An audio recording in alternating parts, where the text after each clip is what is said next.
Hello everyone, and here's a quick one brought to you by yours truly because I accidentally uploaded on the wrong day this week, so I thought I'd just get one here for the regular time slot of our Wednesday uploads. Handing over to Pradith and Tank Tom to take the lead on this one because I'm featuring.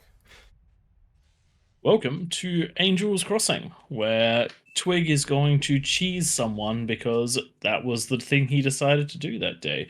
If you're interested in watching what should normally be here, which is a Road to 25 OS video, just have a quick look back. And it's the most recent upload before this one, as Twig said, came out a little bit early. Joining Twig on this one is Ollie, who also features in the most recent OS 25 video, and we're going to see exactly what this dynamic duo can get up to. Tank Tom, I believe that you already know the strategy that they're attempting to go for, as you have tried it with Twig in the past. Why I don't you run us completely through it? failed at attempting a similar strategy recently with Twig, which meant that we lost in the first minute because I had no meta left. Very However, good, very good. we can see that Twig and Ollie are getting those labs up much earlier than the other side, both of them with the lab already completed. And we can see that Twig is going for hovers. No, that's boats. Yep. He mentioned hovers before, so we might see something later on. I'll So- tell you what happened. We'll leave that one to the eye. One of the things that I'm noticing is that Twig has left Ollie all alone on the land and is going for a very greedy start straight into the construction ship to grab those water mexes. Would be great if the seas were joined so that he could go around and grab them all, but not going to happen quite this time. I'm wondering if this tiny little inland sea bit is going to make a difference, but I don't think it is. You wouldn't be able to get close enough to anything but the geos for that one. So it's going to be interesting whether Ollie can hold off on his own in comparison to these two players that are going to be rushing on through fairly standard builds out of the two opponents. We have just a bot. We have two bot labs. Potentially could have been a bot and a vehicle. There is enough metal at the very back to support vehicles. But considering that Ollie is on his own, the double bot lab might allow them to rush them down. We're going Good to see into the units early out of Ollie managing to at least see those ticks coming through the middle and has been able to respond to those. It does look like a good scout is going to be had by the blue team. They're going to quickly identify that Twig is not in his respectful position. When we have a look at player view, we can see that they still don't know much about this, but they must be in some level of confusion at this point, considering that Twig is not available. Ollie just doing his best to skirmish, but will be slightly behind in units, going to have to try and take these engagements very, very well.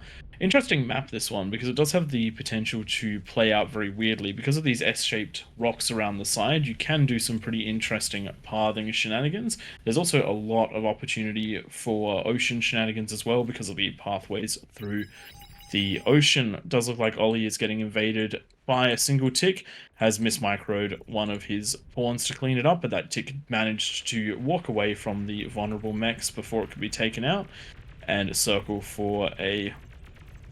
back for that wind. Wow, that's a devastating amount of damage for a tick. 2 mexes and 1 wind. That is a very strong thing. The blue player looking for Twig, not finding him, should be cluing into the fact that something weird is going on. Does look like a submersible lab is about to go down for Twig. This build seems to use 12 titles, a submersible lab, and a couple of converters. Twig, did you take this from one of the recent competitions that you've been watching? No, this is just one that I've enjoyed in the past. It's usually just played on a few of those, I forgot what it's called, maybe Sulphur Springs, jumping in the ponds on the 8 vs 8 maps, going into the vehicle lab though to start, and then putting a T1, what they call it, amphibious constructor, the muskrat, to build this. But in this case I didn't have that opportunity, so I've gone into a construction ship, and you can see now I am just producing salamanders. I don't even care about getting anything else or any more eco going. I just want to get as many units out as possible because Ollie has been defending against 2 by himself. A bunch of thugs now coming up from the green player, so they do beat those pawns. Unless you get a Blue very, team, very definitely. good engagement.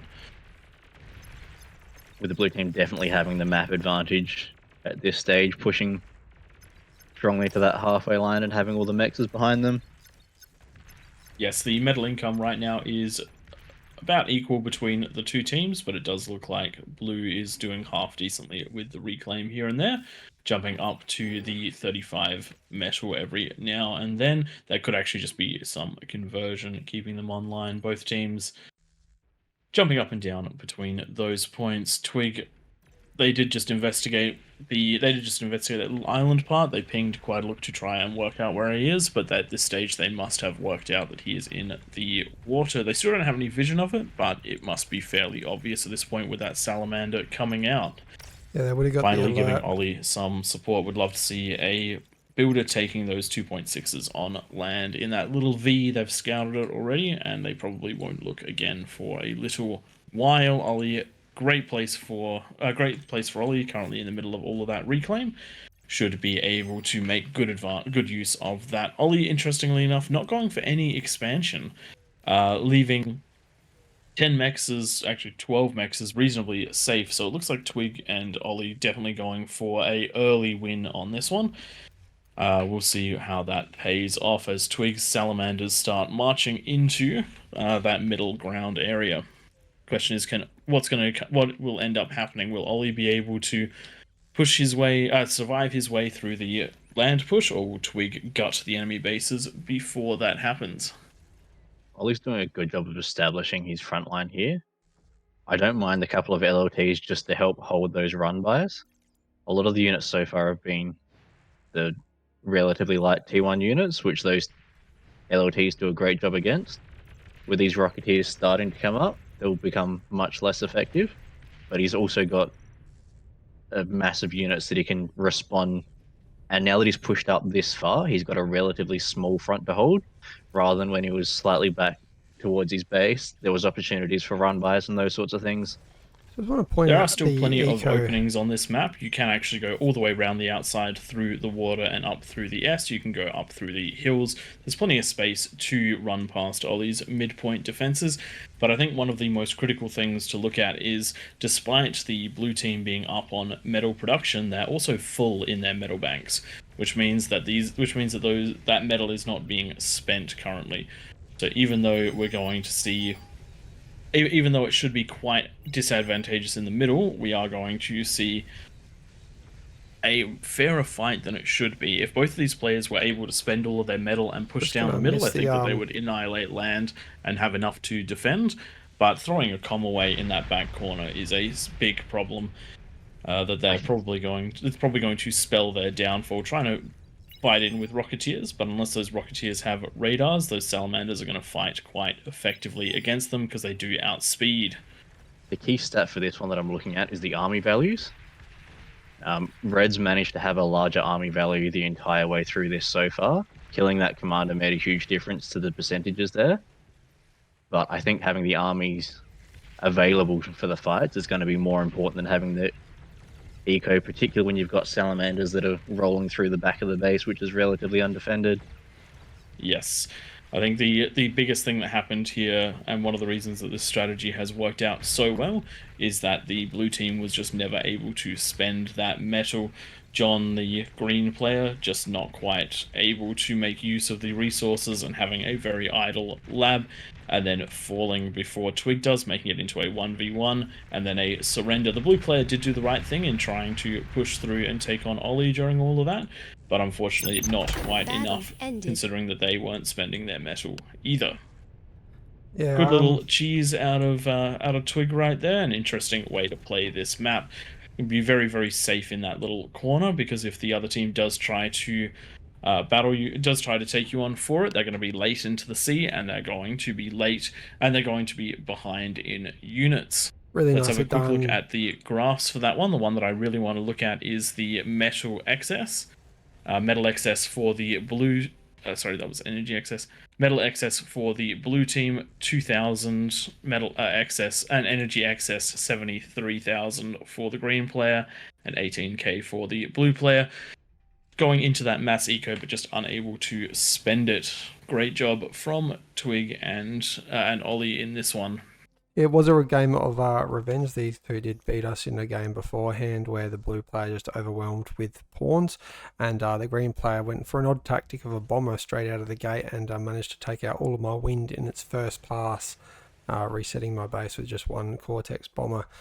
So yeah, this was a good one for Ollie to hold, and not bad against a 37 OS, and I think the green player was 18 OS, and so far outweighing us on OS. 32 and 10 were our OSs.